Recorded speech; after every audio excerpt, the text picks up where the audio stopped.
Right now to a Team 10 investigation. For the first time, we are hearing concerns from several former employees about San Diego's new ambulance provider, Falck. They say the company is falling short in its overall service to the city. They spoke only with our Team 10 investigator, Melissa Masiha, about the challenges they say that company is facing. At least 3 former Falck EMTs told me the company was not prepared when it took over in November, from issues with payroll to staffing. Falck leadership said the pandemic played a huge role in these problems. The former employees not convinced.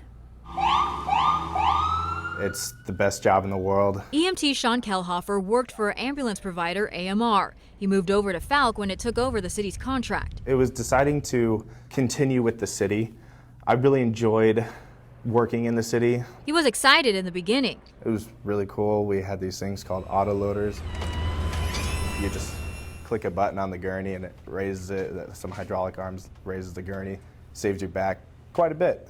But Kellhofer said the honeymoon ended quickly, for the first time publicly talking about the problems. The low morale and the getting ran into the ground from calls. We had multiple units throughout the city shut down almost every single day. He left Falck after less than 2 months in early January and went back to AMR. Another EMT who switched from AMR to Falck agreed the company was not prepared. Jeremiah Coburn said in his ambulance the first day, we did not have an adequate amount of supplies to go on our rig. That was day 1. Yeah, that was like literally hour 1. He also dealt with payroll problems. They owed me 96 hours of PTO. They weren't paying me my appropriate double time. Even the simplest things were getting screwed up. You can't not pay your people. Coburn returned to AMR as well. Another former Falck EMT who didn't want to be identified for privacy concerns also confirmed his full pay was delayed twice. We're aware that there have been some issues with payroll. That's Jeff Bain, managing director for Falck San Diego. He said payroll issues were in part due to a program problem and ransomware attack. Everyone's going to get paid every dollar that they earn. No one's going to walk away without having their full paycheck. A lot of our conversation, though, devoted to staffing and what the company said it was going to bring to the city. Public records show Falck has consistently fallen below what was promised. Under the new agreement, the company was supposed to have 1,008 unit hours a day. That's the daily number of hours ambulances are scheduled.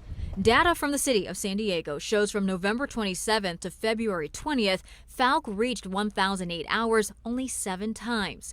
In January, Falck was below 900 hours 20 of the 31 days. That's about the same amount of hours AMR said it could do to keep the city's contract. Bain said a big reason for the low hours was the Omicron variant, the workforce out sick with COVID or because of COVID protocols.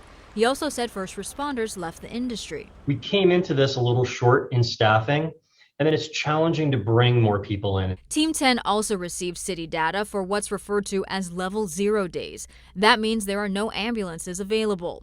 Records show this happened more than 1,700 instances in January. Periods of no ambulances in the city could last a few seconds or at times more than 20 minutes. When attending public city meetings last year, Falck leadership was confident it would meet its goals and provide better service than AMR. In April 2021, this was Falck Chief Commercial Officer Troy Hagan. You are committing to the service hours that you put forth within your response to the RFP.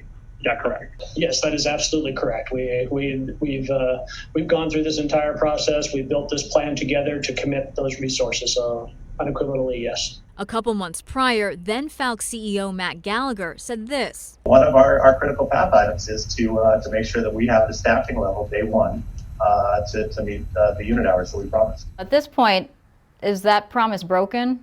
So in terms of last year, just so you know, I started with Falck on October 4th of 2021. So I wasn't here for some of the discussions that went on previous to my tenure, but certainly it's been our goal to get where we need to be with our staffing. We also spoke to San Diego Fire EMS Deputy Chief Jody Pierce about Falck. Are you satisfied with what they are providing right now? I remain optimistic about the contract and the future. This San Diego Fire Rescue Bulletin from February 2nd admits difficulty with the emergency medical services transportation system.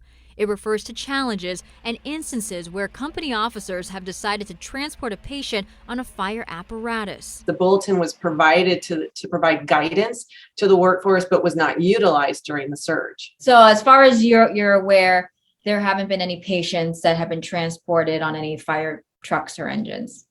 Correct. Pierce said final data for Falck's response times aren't in yet. Falck said they're either close to or have met the requirements for priority calls. The city will continue to work with Falck, and we will continue to uphold the contract and hold Falck accountable. Do you feel that Falck overpromised? I do.